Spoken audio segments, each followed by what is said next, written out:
واشكروا لي ولا تكفرون.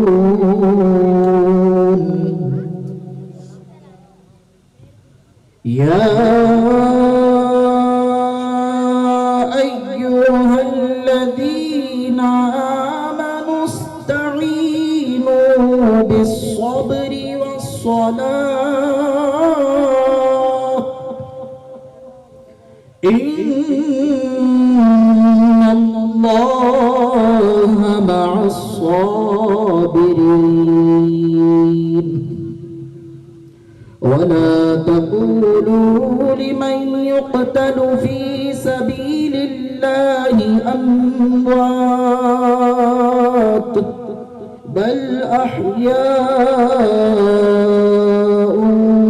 ولكن لا تشعرون.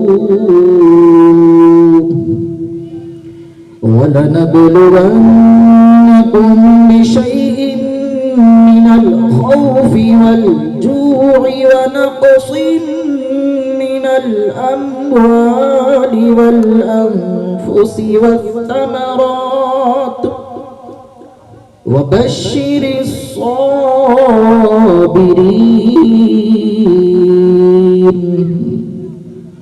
الذين إذا أصابتهم مصيبة قالوا إنا لله وإنا إليه راجعون. آمنت بالله صدق الله مولانا العظيم وبلغنا رسوله النبي الكريم ونحن على ذلك لمن الشاهدين والشاكرين والحمد لله رب العالمين.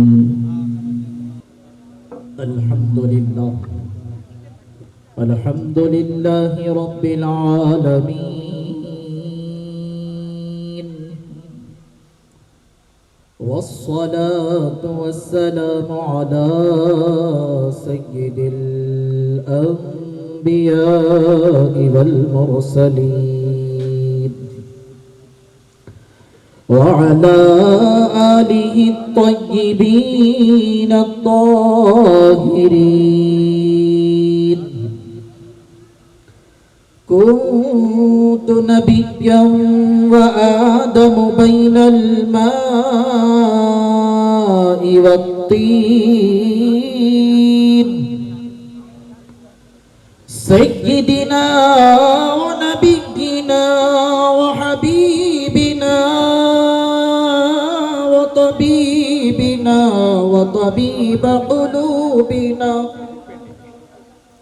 ومقوانا وملجأنا مولانا محمدا عبده ورسوله صلى الله تعالى عليه وعلى آله وأصحابه أجمعين. أما بعد فأعوذ بالله السميع العليم من الشيطان اللعين الرجيم بفضل بسم الله الرحمن الرحيم.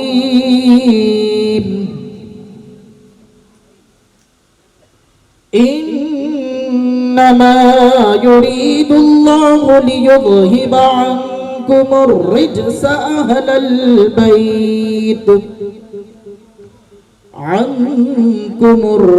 أهل البيت ويطهركم تطهيرا.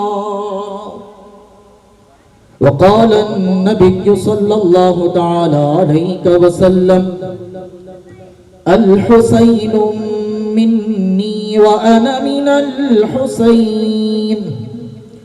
آمنت بالله صدق الله مولانا العظيم وبلغنا رسوله النبي الأمين المتين الكريم ونحن على ما قال وربنا لمن الشاهدين والشاكرين والمطمئنين والموقنين والحمد لله رب العالمين وأفوض أمري إلى الله إن الله بصير بالعباد.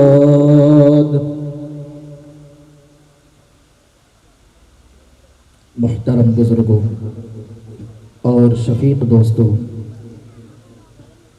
نوجوان ساتھیوں، پیارے بچوں، پردے میں بیٹھ کر سننے والی عفت ماں، اسلامی رشتے کی ماں اور بہنوں،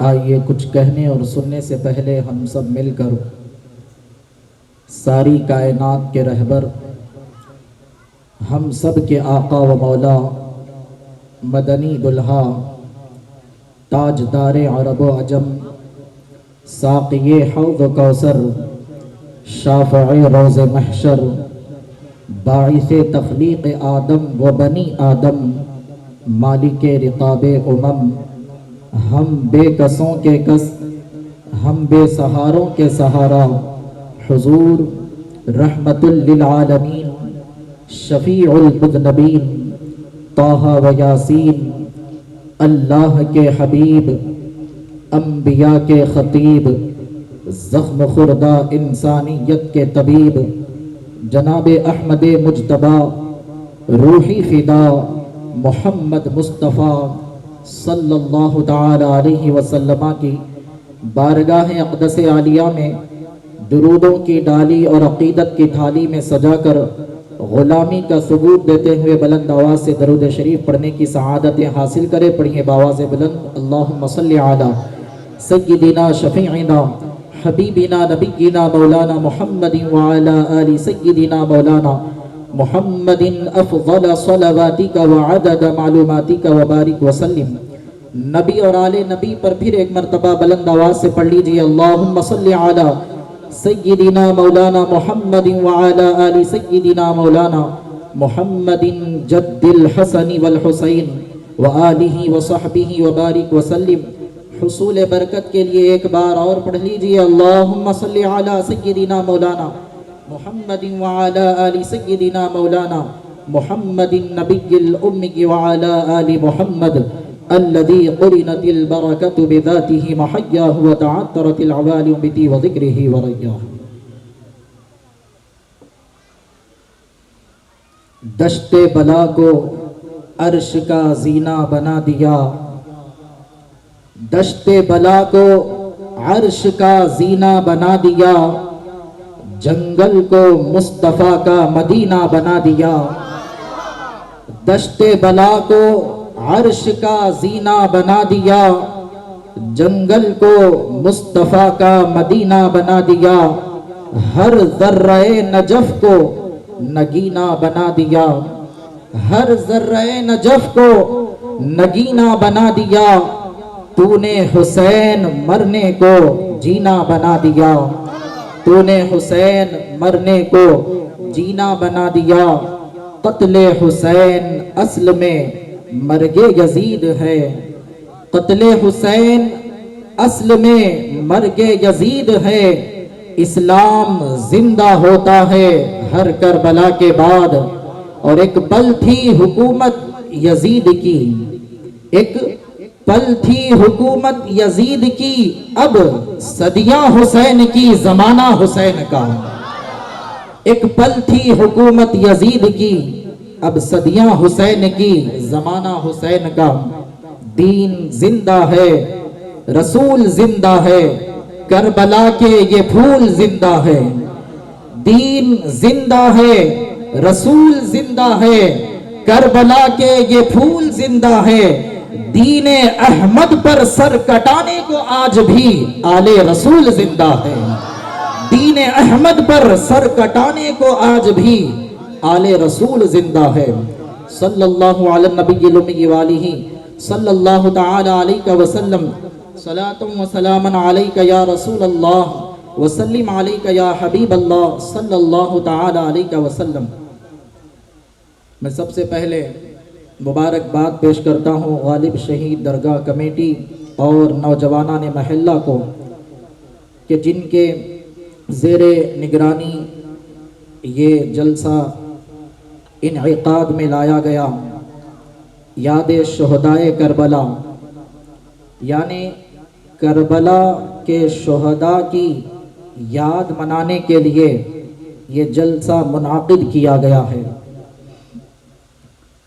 اور سننے کے لیے جتنے لوگ، خواتین اور حضرات، نوجوان اور معصوم بچے جتنے بھی آئے ہیں، آپ تمام کو بھی مبارکباد پیش کرتا ہوں کہ یہ جلسہ یاد شہدائے کربلا، اہل بیت کی یاد کا جلسہ، جس کے ذکر کو سننے کے لیے آپ یہاں تشریف لائے ہیں، یہ کوئی عام جلسہ نہیں بلکہ اہل بیت کا جلسہ ہے۔ اہل بیت یعنی اہل بولتے ہیں عربی میں والے کو، اور بیت بولتے ہیں عربی میں ہوم یعنی گھر کو۔ اہل بیت گھر والے یعنی نبی کے گھر والے۔ حضور پاک علیہ السلام فرماتے ہیں کہ میری اہل بیت سے انس رکھو، یعنی میری اہل بیت سے محبت رکھو، میری اہل بیت سے الفت رکھو، میری اہل بیت سے دل و جان سے محبت کرو، میرے گھر والوں سے۔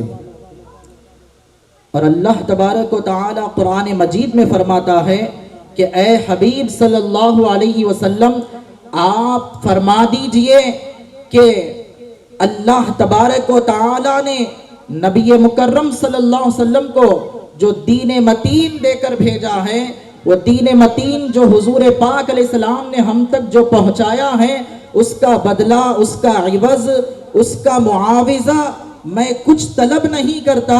اے حبیب تم فرما دیجئے کہ میں اس کے بدلے میں نے جو کچھ دین تم تک پہنچایا ہے، جو کچھ قدو کاوشیں میں نے کی ہیں، جو محنتیں کی ہیں، جو مکمل دین کنکلوڈ مکمل دین اسلام تم تک پہنچایا ہے، اس کے پہنچانے کا عوض، اس کے پہنچانے کا معاوضہ، اس کے پہنچانے کا بدلہ میں تم سے کوئی طلب نہیں کرتا ہوں، نہ کوئی ریال اور ڈالر، نہ کوئی اور چیز طلب کرتا ہوں۔ اگر طلب کرتا ہوں تو صرف ایک چیز وہ ہے، اللہ کے حبیب صلی اللہ علیہ وسلم سے اللہ کہلوا رہا ہے کہ اے حبیب آپ کہہ دیجئے اس کے بدلے میں کچھ طلب نہیں کرتا، اگر کچھ طلب کرتا ہو تو میری قرابت داروں سے محبت کرو، میری اہل بیت سے محبت کرو، نبی کے آل سے محبت کرو، نبی کے خانوادے سے محبت کرو۔ یہ میں اور آپ نہیں کہہ رہے ہیں، یہ کوئی لال پیلی کتاب کی بات نہیں ہے، رب کا قرآن کہہ رہا ہے، اللہ کا کلام کہہ رہا ہے، خدائے وحدہ لا شریک کہہ رہا ہے، جس نے یہ دھرتی کو بنایا ہے، جس نے یہ آکاش کو بنایا ہے، جس نے ذاتی خلقت کو بنایا ہے، جس نے تمام کریشن کو بنایا ہے، جس نے تمام اسپیٹی کو پیدا کیا ہے، اس رب العالمین نے، اس وحدہ لا شریک نے یہ کہہ رہا ہے کہ اے حبیب آپ کہہ دیجئے جو دین تم تک پہنچایا گیا ہے اس کے بدلے میں صرف اہل بیت کی محبت۔ اور جب مانگ رہے ہیں تو اہل بیت کی محبت طلب کر رہے ہیں تو اس میں فائدہ کس کا ہے؟ حضور پاک علیہ السلام کا نہیں، بلکہ یہاں پر محبت کے متعلق طلب کر کر فائدہ بھی ہمیں دے رہے ہیں، بینیفٹ بھی ہمیں دے رہے ہیں۔ اللہ کے حبیب صلی اللہ علیہ وسلم سے محبت کریں گے، اللہ کے حبیب کی آل سے محبت کریں گے تو اس بندے کی دنیا بھی سنور جائے گی، آخرت بھی سنور جائے گی۔ یہ خدا کا قرآن کہہ رہا ہے، یہ اللہ کی بات ہے۔ ذرا ایکو کم کر دیجئے، میں نارمل مقرر ہوں تاکہ لوگوں کو اچھا بات پہنچ جائے۔ ناپ کے ٹائم پہ رکھیے، صرف ایک مرتبہ درود شریف پڑھی، اللہم صلی علی محمد وعلی آل سیدنا مولانا محمد افضل صلواتک وعدد معلوماتک وبارک وسلم۔ آپ بھی پڑھیے اور ایک مرتبہ۔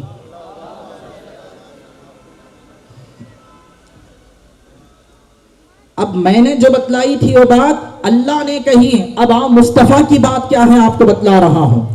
صحیح بخاری شریف کے اندر ہے، آقا علیہ السلام فرماتے ہیں، کیا فرما رہے ہیں کہ اے لوگو میری اہل بیت سے محبت کرو، ایک مقام پر یہ فرما رہے ہیں، ایک مقام پر فرما رہے ہیں والذی نفسی بیدہ لا يدخل قلب رجل الایمان، اس شخص کے دل میں، اس آدمی کے دل میں، یعنی عربی میں آدمی کو رجل کہا جاتا ہے، حضور فرما رہے ہیں والذی نفسی یعنی قسم بخدا جس کے قبضہ قدرت میں محمد کی جان ہے، یعنی حضور خدا کی قسم کھا کر کہہ رہے ہیں والذی نفسی بیدہ، جس کے قبضہ قدرت کے ہاتھ میں میری جان ہے، جس کے قبضے میں میری جان ہے، اس کی قسم کھا کر کہہ رہا ہو والذی نفسی بیدہ لا يدخل، لا کا مطلب نہیں، یدخلو کا مطلب داخل ہونا، لا يدخل داخل نہیں ہوگا، کیا داخل نہیں ہوگا؟ قلب رجل الایمان، قلب عربی میں دل کو کہتے ہیں، والذی نفسی بیدہ لا يدخل قلب رجل الایمان، اس آدمی کے دل میں ایمان داخل ہی نہیں ہوگا، ایمان انٹر ہی نہیں ہوگا جب تک کہ وہ اللہ اور اس کے رسول کی خاطر میرے اہل بیت سے محبت نہ کرے۔ یہ حضور پاک کی حدیث ہے، اللہ فرما رہا ہے کہ ان سے محبت کرو، حضور فرما رہے ہیں کہ اللہ تبارک و تعالی اور میری خاطر میرے اہل بیت سے محبت کرو۔ اب پھر آگے فرماتے ہیں جو ان سے محبت کرے گا اللہ بھی اس سے محبت فرمائے گا، جو اہل بیت سے محبت کرے گا اللہ اور اس کے رسول بھی اس سے محبت کریں گے، اور جو اہل بیت سے بغض رکھے گا، اہل بیت سے عناد رکھے گا، اہل بیت سے دشمنی رکھے گا، اللہ اور اس کے رسول سے دشمنی کرنے کے برابر ہے۔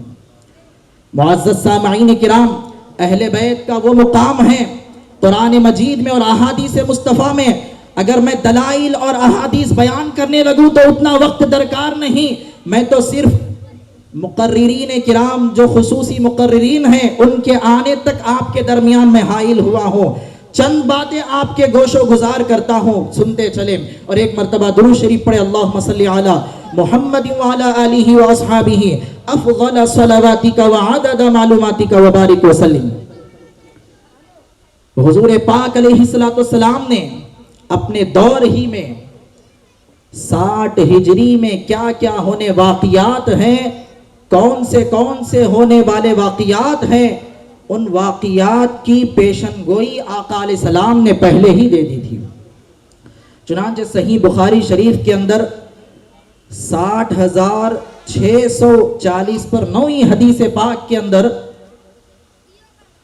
حدیث مبارکہ کا نمبر ہے، اس میں آتا ہے کہ حضرت ابو ہریرہ رضی اللہ تعالیٰ عنہ آپ مدینۃ المنورہ مدینہ کی مسجد میں موجود ہے، راوی جو بیان کر رہے ہیں جنہوں نے اپنے کانوں سے حضرت ابو ہریرہ کے زبان سے نکلی ہوئی بات کو آپ خود اپنے کانوں سے سنے ہیں، اور آپ کہہ رہے ہیں کہ مسجد نبوی ہے اور حضرت ابو ہریرہ مروان سے گفتگو کر رہے ہیں، یعنی مدینے کا گورنر اس وقت مروان تھا، اس سے گفتگو کر رہے ہیں، اور اس دوران گفتگو میں حضرت ابو ہریرہ رضی اللہ تعالیٰ عنہ فرماتے ہیں کہ آقا علیہ السلام نے 60 ہجری میں جو واقعات ہونے والے ہیں ان تمام کی نشاندہی آقا علیہ السلام نے کی، میں نے خود آقا کی زبان سے سنا، اور آپ فرماتے ہیں کہ قریش کے چند اوباش لڑکے،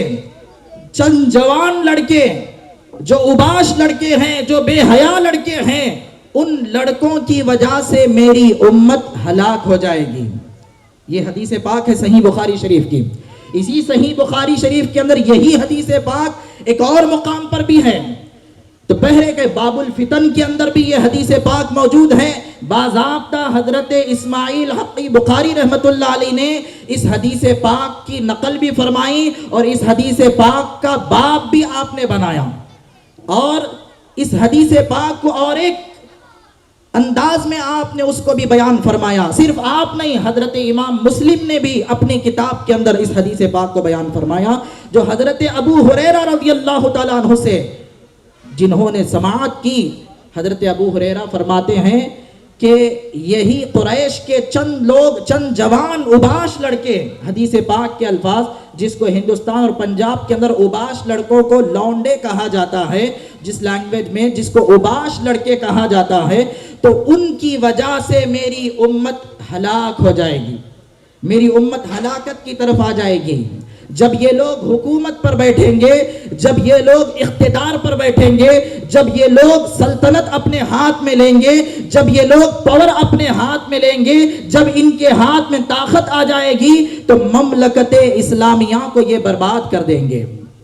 آقا علیہ السلام نے پہلے ہی نشاندہی کی، اور دیگر احادیث مبارکہ امام حجر اسقلانی نے اسی حدیث مبارکہ کی شرح کے اندر آپ نے فرمایا کہ اس حدیث پاک کی شرح کرتے ہوئے حضرت امام حجر اسقلانی نے باضابطہ ان کی نشاندہی کرتے ہوئے فرماتے ہیں کہ حضرت ابو ہریرہ نے فرمایا اگر میں ان کے نام گن کر بھی بتا سکتا ہوں جو لوگ یہ کام کریں گے، جو اوباش لڑکے، جو قریش کے چند لڑکے ہوں گے، جو بنو امیہ سے ہوں گے، بنو امیہ کے خاندان سے ہوں گے، یہ پوری نشاندہی آقا علیہ السلام نے پہلے ہی پیشن گوئی دی۔ اور حضرت ابو ہریرہ نے اس بات کو مروان سے اس گفتگو کو کی، تو راوی اس گفتگو کو بیان فرماتے، اس حدیث کو امام بخاری شریف کے اندر درج فرماتے ہیں۔ اور حضرت امام حجر اسقلانی اس کی ڈیفینیشن میں، اس کی تفصیل میں، اس کی شرح میں آپ حوالے دیتے ہوئے، مضبوط مستند ریفرنس دیتے ہوئے، دلائل ایویڈنس دیتے ہوئے آپ فرماتے ہیں کہ اس میں کوئی شک نہیں، ان لڑکوں کے اندر سب سے پہلا یہ ہوگا، اس کا نام یزید ہوگا، باضابطہ نام بھی ہے۔ میں یہ بات اس لیے بتا رہا ہوں کہ آج کچھ لوگ یزید کی طرفداری کرتے ہیں اور کہتے ہیں کہ یہ دو شہزادوں کی جنگ ہے، نعوذ باللہ ایسے کہتے ہیں۔ ارے امام حسین علیہ السلام کو بادشاہت کی کیا ضرورت تھی؟ امام حسین علیہ السلام کے متعلق تو میرے آقا نے فرمایا کہ یہ جنتی جوانوں کے سردار ہے۔ سید عربی میں کہتے ہی ہیں، سردار کو ہیڈ کو کہتے ہیں۔ حضور پاک علیہ السلام تمام نبیوں کے سید ہے، یعنی تمام انبیاء کے ہیڈ، تمام انبیاء کے سردار سید الانبیاء ہے۔ اور حضور پاک علیہ السلام کی بیٹی سیدہ فاطمہ الزہرا سیدۃ النساء اہل الجنہ، تمام جنتی خواتین کی سردار ہے، ہیڈ ہیں، اسی لیے سید کہا گیا۔ اور آپ کے شہزادے حسن و حسین نواسۂ رسول، جن کے بارے میں میرے آقا فرماتے ہیں سیدہ شبابی اہل الجنہ، یہ جنتی جوانوں کے سردار ہیں۔ جن کو جنت کی سرداری مل گئی، وہ کیا دنیا کی سرداری کے لیے لڑنے کے لیے جائیں گے؟ لوگ عام نوجوانوں کو سوشل میڈیا کے ذریعے سے ان کو بھٹکاتے ہیں اور کہتے ہیں کہ یہ تو اقتدار کی جنگ تھی، یہ تو کرسی کی جنگ تھی، یہ تو حکومت کی جنگ تھی، نعوذ باللہ۔ میرے امام کو اگر حکومت چاہتے، میرے امام حکومت کو پسند کرتے، اگر حکومت چاہتے، مدینے کی سرزمین پر بیٹھ کر اناؤنسمنٹ کرتے، اعلان کرتے، تو سب لوگ آ کر آپ کے ہاتھ پر بیعت کرتے۔ لیکن امام حسین کو حکومت کی، خلافت کی کوئی طلب نہیں۔ میرے امام کو تو اللہ تبارک و تعالیٰ اور اللہ کے رسول نے جنت کی سرداری سے نوازا ہے۔ اسی ضمن میں مجھے ایک حدیث پاک یاد آئی، میں اکثر بیان کرتا ہوں۔ امام حسن علیہ السلام کے گھر میں ایک دن ایسا گزرا کہ 4 دن فاقہ گزر گئے، 4 دن سے چولہا نہیں جلا، گھر کے اندر کوئی چیز پکی نہیں۔ ایک بڑھیا کو یہ بات معلوم ہوئی کہ نواسۂ رسول حسن مجتبیٰ امام حسن کے گھر میں 4 دن سے چولہا نہیں جلا ہے، تو اس کے پاس تھوڑا سا سونا تھا، وہ اپنے پلوں میں لپیٹ کر محبت سے آقا حسن مجتبیٰ کے بارگاہ میں امام حسن علیہ السلام کے پاس آتی ہے، آ کر کہتی ہیں کہ حضرت میں نے سنا کہ آپ کے گھر میں چولہا نہیں جلا ہے، یہ تھوڑا سا سونا، تھوڑی سی رقم میرے پاس ہے، اس کو رکھ لیجئے، کچھ گزارا ہو جائے۔ امام حسن نے مسکرایا، اسمائل دی اور مسکرا کر کہا ہمیں اس کی ضرورت ہے، سمجھتی ہے ہمیں رقم اور سونے اور اس پیسے کی ضرورت ہے، سمجھتی ہیں؟ آپ اپنے سیدھے پیر سے انگوٹا مارتے ہیں زمین پر، ایک ضرب لگاتے ہیں تو اتنی زمین سونا بن جاتی ہے۔ کہتے ہیں کہ یہ تو ہمارے قدموں میں رہتی ہے، ہمیں اس کی ضرورت نہیں. فاقہ کو ہم پسند کرتے ہیں، غریبی کو ہم پسند کرتے ہیں، تاکہ قیامت تک کے آنے والے غریب کے گھر میں اگر چولہا نہ جلے تو وہ بھوکا سوتے سوتے یہ افسوس نہ کرے کہ میں بھوکا سو رہا ہوں، بلکہ بھوکا سوتے سوتے بھی اس بات پر فخر کرے کہ میرے امام حسن کی سنت ادا کر رہا ہو، نبی کے خاندان کی سنت ادا کر رہا ہو، خود نبی پاک کی سنت ادا کرتے ہوئے بھوکا سو رہا ہو. بھوکے میں بھی نبی کو یاد کر فاقے میں بھی نبی کو یاد کر لے تو اس کو ہمت مل جاتی ہے. امام حسن مجتبی فرماتے ہیں. کہنے کا مقصد میرا مدعا یہ ہے کہ امام حسن علیہ السلام، امام حسین علیہ السلام تو جنت کے سردار ہیں. جنتی جوانوں کی سرداری ان کو تبھی مل گئی، ان کو حکومت کی کرسی کی کیا ضرورت تھی. میں یہ بیک گراؤنڈ اس لیے احادیث بتایا ہوں، میرے آقا نے فرمایا کہ یہ لوگ، ایسے لوگ جب حکومت پر آئیں گے تو دین برباد کریں گے، مملکت اسلامیہ کا نظام درہم برہم ہو جائے گا، قانون درہم برہم ہو جائے گا، حکومت کا کاروبار و نظام درہم برہم ہو جائے گا. میرے آقا نے پہلے ہی یہ ساری پیشن گوئی دی. اور ہوا یوں ہی، حضور پاک علیہ السلام کے بعد حضرت ابو بکر صدیق رضی اللہ تعالیٰ عنہ آپ کی دور خلافت آئی. آپ کے بعد فاروق اعظم رضی اللہ تعالیٰ عنہ امیر المومنین بنے. آپ کے بعد حضرت عثمان غنی رضی اللہ تعالیٰ عنہ آپ خلافت پر فائز ہوئے. آپ کے بعد حضرت مولا کائنات. جب حضرت عثمان غنی رضی اللہ تعالیٰ عنہ کی حکومت تھی، اسی وقت سے یہ جو لوگ منافق تھے، وہ لوگ بنو امیہ کے خاندان سے اور اہل بیت کے خاندان سے لڑائی جھگڑا کرانے کی کوششیں، کدو کاوشیں پہلے ہی سے ان کے اندر چال تھی. لیکن حضرت عمر کے دور میں دال نہیں گلی. عثمان غنی کی نرمیت سے انہوں نے فائدہ اٹھایا.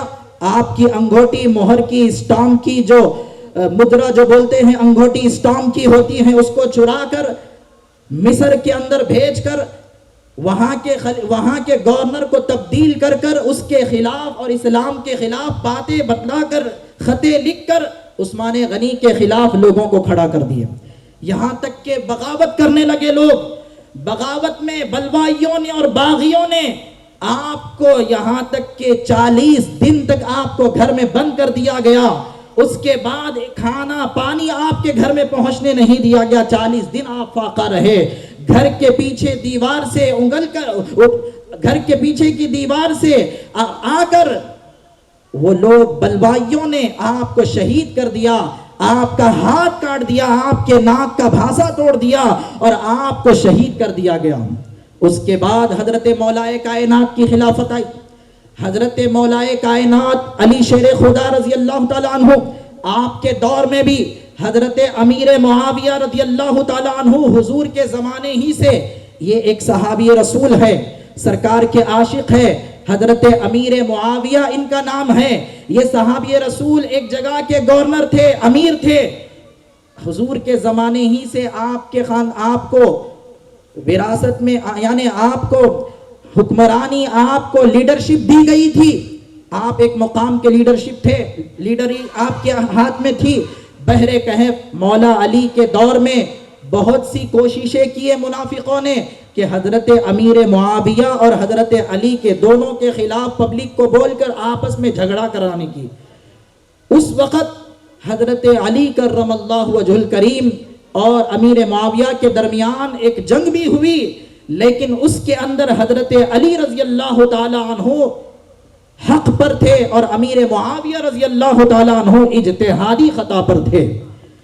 اس کے بعد حضرت علی رضی اللہ تعالی عنہ گورنر ہاؤس کو مدینہ سے نکال کر، راجدھانی کو مدینے سے نکال کر عراق کے اندر کوفے کو آپ نے گورنر ہاؤس بنایا، دارالامارت، دارالحکومت بنایا.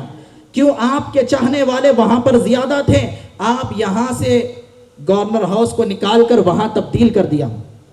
یہ سب جھگڑے فسادات نہیں سرکار حضرت امیر معاویہ رضی اللہ تعالیٰ عنہ کو ادھر مکہ مدینہ اور شام، ملک شام جو سیریا کہتے ہیں، دمشق، جو ایک کنٹری ہے سیریا، ایک کنٹری ہے ملک شام، بہت بڑا تھا پہلے، اب تو الگ الگ کنٹریز ہو گئے، بحر کہ فلسطین، ایجپٹ جس کو کہا جاتا ہے، اس طرف کی حکمرانی امیر معاویہ کو دے دی گئی، اور حضرت علی کرم اللہ وجہ الکریم ادھر عراق کی طرف دارالحکومت کو آپ نے ادھر منتقل کیا، ٹرانسفر کر دیا۔ پھر بعد میں یہی منافقوں نے حضرت علی کو بھی شہید کیا۔ حضرت علی کی شہادت کے بعد امام حسن آپ کے بڑے بیٹا حسن مجتبی خلافت کا کام انجام دیے، 6 مہینے آپ نے خلافت کا کام انجام دیا۔ اس کے بعد آپ کے دور میں بھی امیر معاویہ اور امام حسن مجتبی کے درمیان جھگڑا کرانے کی، آپس میں لڑائی کرانے کی، آپس میں مسلمانوں کا خون بہانے کی منافقوں نے بڑی کوشش کی، لیکن حضرت امام حسن نے امیر معاویہ رضی اللہ تعالیٰ عنہ سے صلح کی اور فرمایا کہ یہ سب حکومت خلافت اس طریقے سے لوگ ایسی کوششیں کر رہے ہیں، آپ کیا کرتے ہیں، پوری حکومت آپ ہی رکھ لے، پوری خلافت آپ ہی رکھ لے۔ آپ امام حسن مجتبی نے 6 مہینے کے بعد پوری حکومت کو، پوری خلافت کو حضرت امیر معاویہ کے حوالے کر دیا۔ اب حضرت امیر معاویہ جیسے ہی بیمار پڑے، ادھر حضرت امیر معاویہ رضی اللہ تعالیٰ عنہ کا بیٹا یزید ابن معاویہ، حضرت امیر معاویہ عاشق رسول، صحابی رسول، حضور پاک علیہ السلام کے چہیتے صحابی، لیکن آپ کا بیٹا یزید جہنمی، جن کے بارے میں میں نے ابھی احادیث مبارکہ بتلایا، یہی وہ لوگ ہوں گے جو قریش کے چندوباش لڑکے جو میری امت کو ہلاک کریں گے۔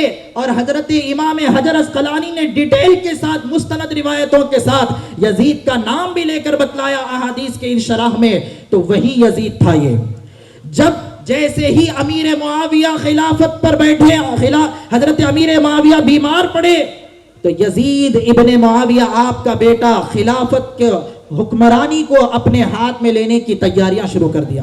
یہاں تک کہ جیسے ہی آپ کا انتقال ہوا، یزید کرسی پر جبرن بیٹھ گیا، حکمرانی پر بیٹھ گیا۔ میں بیک گراؤنڈ سنا رہا ہوں، آپ سمجھ رہے ہیں نا، تاکہ کربلا کا جو معرکہ، جو فلسفہ کربلا میں شہداء جو شہید ہوئے، اس کا مقصد کیا ہے، کیا ریزن تھا اس کے پیچھے، میں آپ کو بتلا رہا ہوں۔ اب یزید حاکم بن گیا، یزید لیڈر بن گیا، یزید بادشاہ بن گیا۔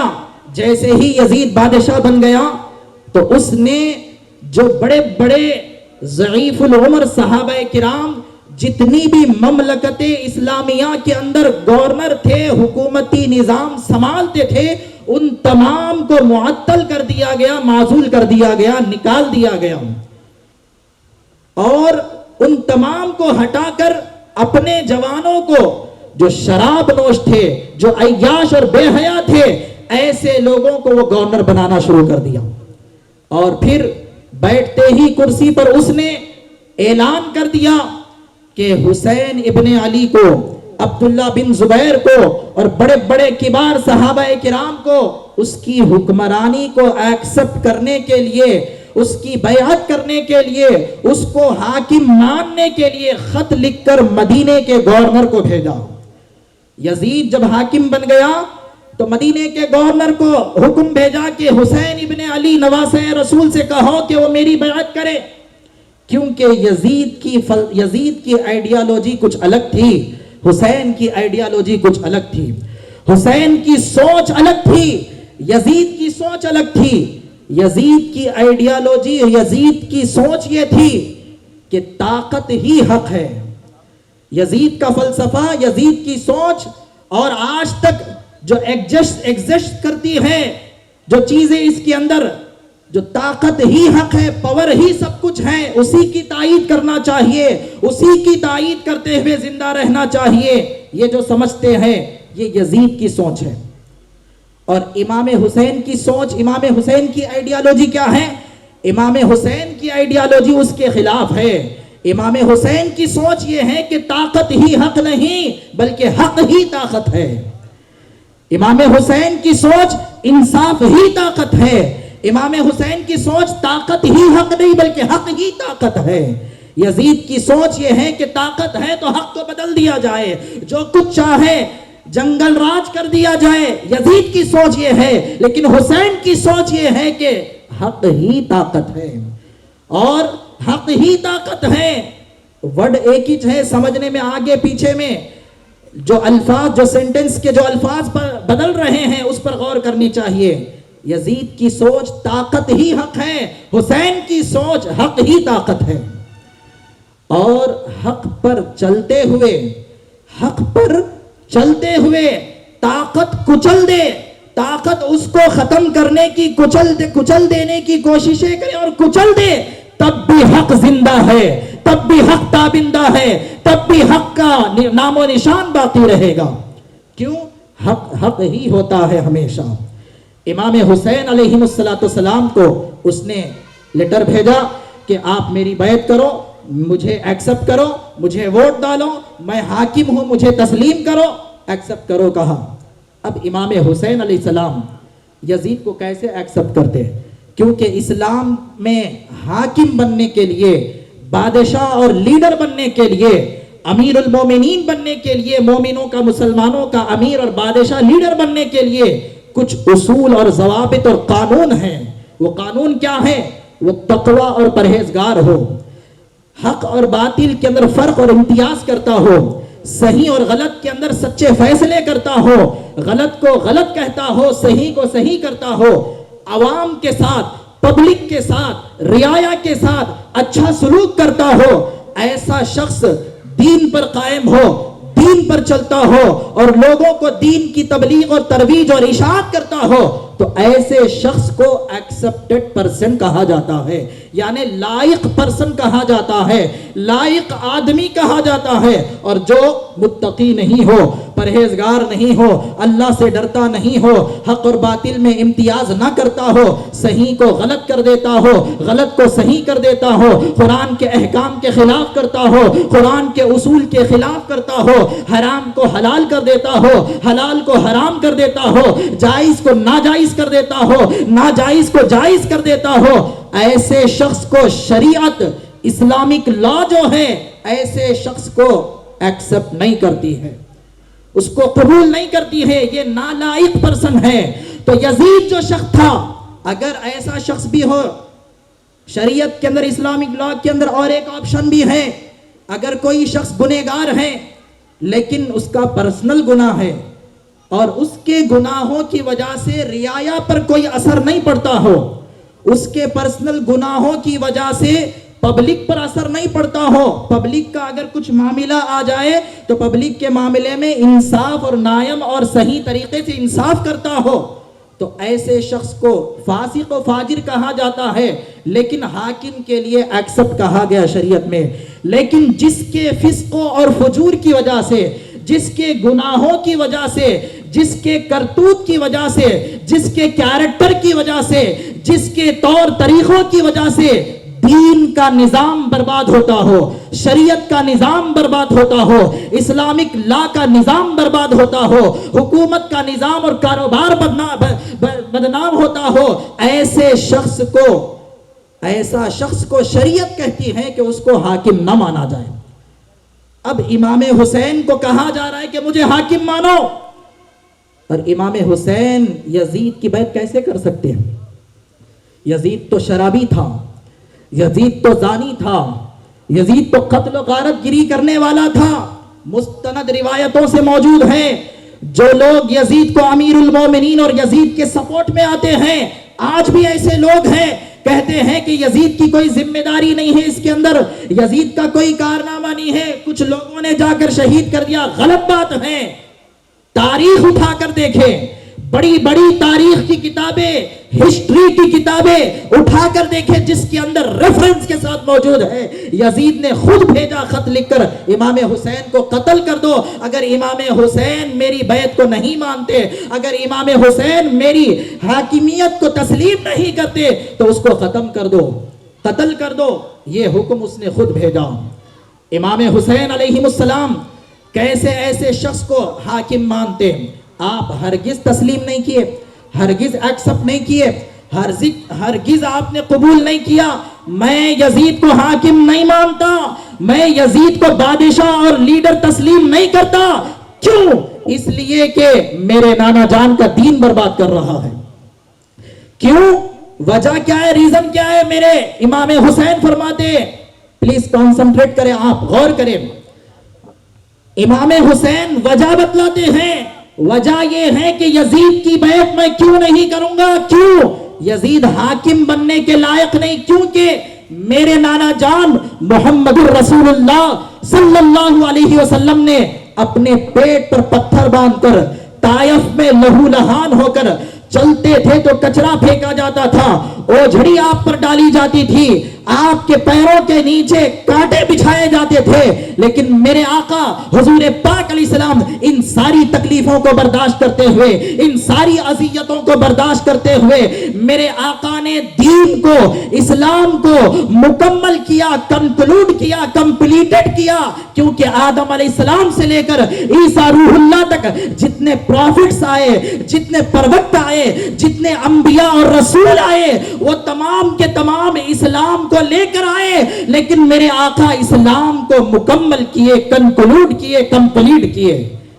پہلے کی شریعت میں رد و بدل ہوتا تھا, چینجز ہوتے تھے, ایک نبی کے بعد دوسرے نبی, دوسرے رسول آتے تو ان کی کتاب کو فالو کیا جاتا, ان کے آرڈرز کو فالو کیا جاتا, ان کے احکام کو مانا جاتا, ان کو فالو کیا جاتا.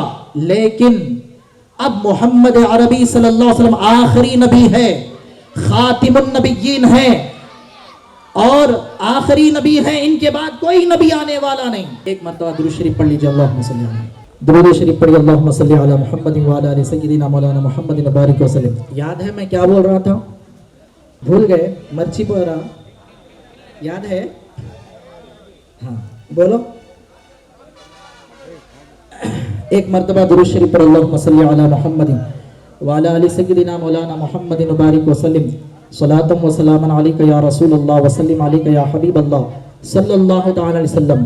امام حسین فرماتے ہیں کہ میرے نانا جان نے جو تکلیفیں برداشت کی, جو دین کو مکمل کیا, ان تمام تکالیف کو برداشت کرنے کے بعد آپ نے مکمل دین تم تک پہنچایا, لیکن یزید حاکم بن کر, یزید لیڈر بن کر, یزید امیر بن کر, بادشاہ بن کر دین کے نظام کو برباد کر رہا ہے. میرے نانا جان نے جو تکلیفوں کو برداشت کیا, لیکن آج اس دین کو یزید کی وجہ سے دین میں رخنا ڈال رہا ہے, اور وہ جائز کو ناجائز کر رہا ہے, حلال رشتوں کو حرام کر رہا ہے, پھوپھیوں کا رشتہ جو ناجائز ہے اس کو حلال کر رہا ہے, جو ناجائز رشتہ ہے اس کو جائز کر رہا ہے.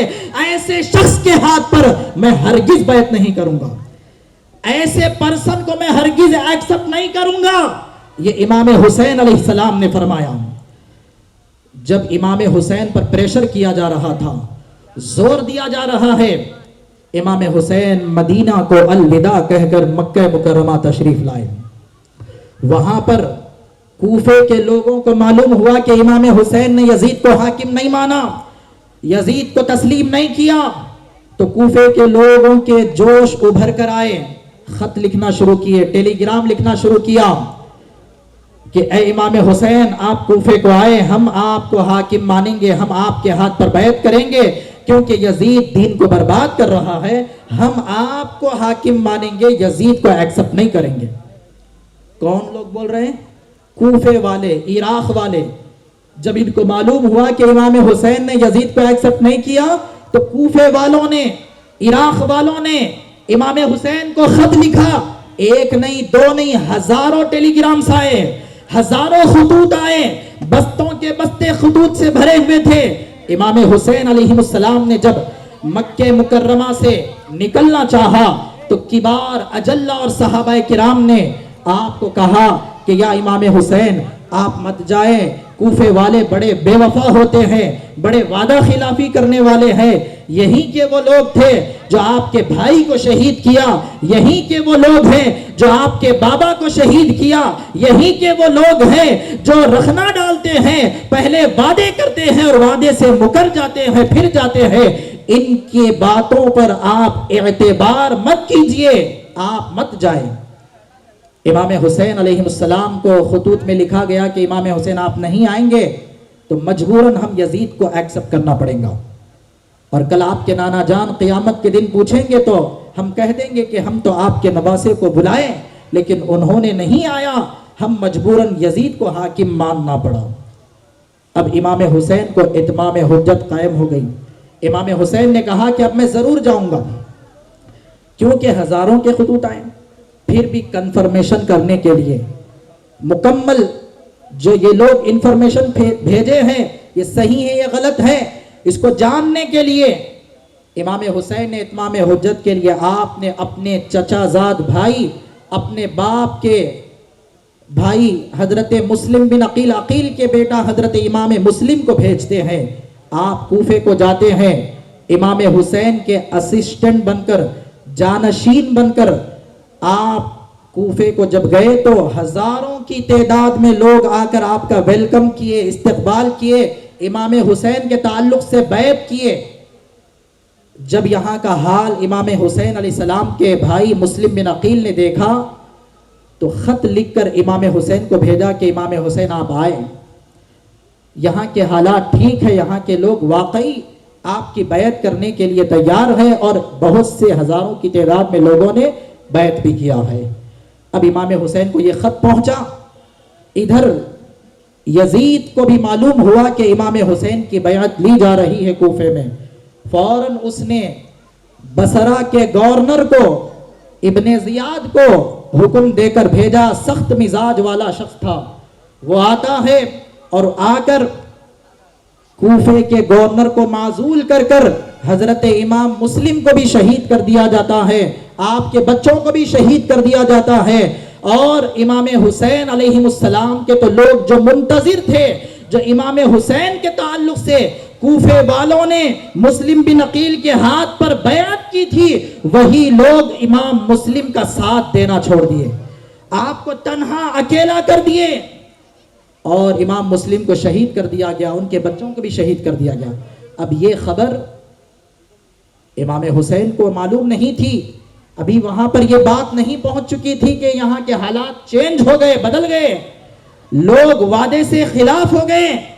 امام حسین تو وہاں سے مکے سے نکل گئے، کیونکہ امام حسین کو معلوم ہو چکا تھا، مستند طور پر، ریفرنس طور پر، آپ کو دلائل کے ساتھ آپ کو مستند طور پر یہ بات معلوم ہوئی کہ یزید چند لوگوں کو میرے قتل کے لیے بھیجا ہے۔ کہیں حرم کا تقدس، جو چونٹی کو بھی مارنا مکے کی سرزمین پر منع ہے، ایسی پاک سرزمین پر کہیں خون نہ بہے، اس زمین کا تقدس پامال نہ ہو۔ امام حسین علیہ السلام کعبے کو بھی الوداع کہتے ہوئے، وہ موسم میں جو حج کا موسم ہے، لوگ ساری دنیا سے کعبے کو دیکھنے کے لیے آتے ہیں، اور امام حسین کعبے کو الوداع کہتے ہوئے آپ کوفے کی طرف نکلتے ہیں۔ 8 ذی الحجہ کی 8 تاریخ ہے، امام علی مقام امام حسین علیہ السلام کوفے سے نکلے، اور مکے سے نکل کر کوفہ پہنچے۔ راستے میں ابن زیاد کے 1000 فوجی گشت کر رہے تھے، ان کو پکڑنے کے لیے، قیدی بنانے کے لیے، ابن زیاد کے پاس لانے کے لیے۔ بحر کہف القصہ مختصر ہوا یوں، امام علی مقام تو یہاں کے لوگوں کے بلاوے پر آپ آئے، آپ خود سے اون ہونے نہیں آئے۔ بات سمجھ رہے ہیں نا آپ؟ جو لوگ یہ سوال کرتے ہیں، یہ کامنٹ کرتے ہیں امام حسین پر کہ آپ اکیلے اپنے رفقا کے ساتھ، اپنے مریدین، معتقدین، اسٹوڈنٹس، شیشڑو کے ساتھ، اپنے چاہنے والوں کے ساتھ، اور اپنے خاندان قبیلے کے ساتھ، اپنے بچوں کے ساتھ، اپنے بیویوں کے ساتھ کیوں گئے کوفے کو؟ اس طرح کا سوال اٹھاتے ہیں۔ میرے امام حسین علیہ السلام تو اس لیے گئے کہ یہاں کے لوگوں نے ان کو بلایا تھا، جنگ کے لیے، یدھ کے لیے، وار کے لیے نہیں گئے۔ اگر جنگ کے لیے جانا ہوتا تو عورتوں کو، مستورات کو کیوں لے کر جاتے، بچوں کو کیوں لے کر جاتے، اپنے ساتھ بیویوں کو کیوں لے کر جاتے؟ ان کا یہ لے کر جانا اس بات کی دلیل ہے کہ امام جنگ کے لیے، وار کے لیے، حکومت کے لیے، کرسی کے لیے نہیں، یہاں کے لوگوں نے بلایا تھا، کوفے والوں نے۔ اس لیے امام حسین کا قافلہ مکے سے نکل کر کوفہ پہنچا۔ یہاں آنے کے بعد بڑی بے دردی سے آپ کو، آپ کے خاندان کو شہید کیا جاتا ہے۔ وہ تمام تر واقعات آپ سنیں گے مقررین سے۔ بس کہنے کا مقصد یہ ہے، آخری بات بتا کر میں اپنی بات کو سمیٹ لیتا ہوں، کہ امام حسین علیہ السلام کا مقصد کیا تھا؟ امام حسین شہید ہوئے لیکن کس لیے؟ دین کو بچانے کے لیے. دین کو جو یزید برباد کر رہا تھا اس کو بچانے کے لیے، اس مقصد کے لیے گئے. امام حسین کا ٹارگٹ دین کو بچانا تھا. امام حسین کا مقصد دین کو بچانا تھا. امام حسین کا گول دین کو بچانا تھا. امام حسین شہید ہو گئے لیکن دین کو بچا لیے. جو مقصد میں کامیاب ہو گیا اس کی جیت ہوتی ہے.